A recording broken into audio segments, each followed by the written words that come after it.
Hi friends and people, eto nandito man tayo sa backyard. Tayo maglilinis. Ayan, ang daming mga tuyong dahon. Kasi nga summer na dito, ayan, yung ipil-ipil na puno, ayan, no, puro ano. Balikan ko na lang yung yung gawain ko sa loob.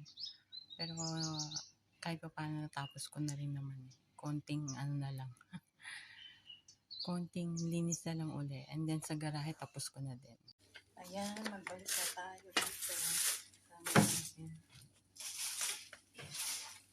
Daming langgam na ito.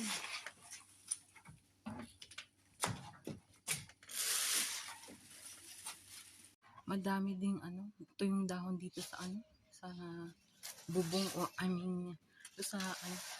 sa ulo ng post lang. Pinakatakip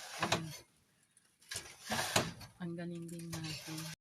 Dapat to binabawasan tong mga na to itong mga mga sanga na tuyo na at nagkakadalaglagan. Maisa lang ako naputal na sanga dito.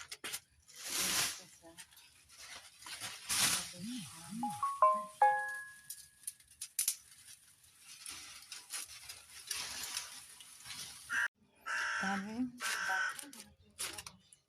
Ito pala may mga sangkang pala.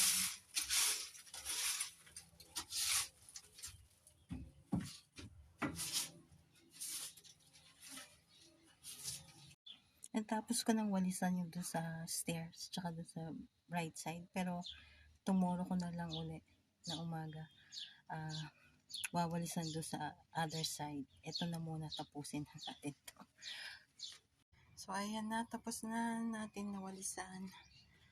Sa bukas naman yung doon sa super init na, matutos na. Ayan. Alright.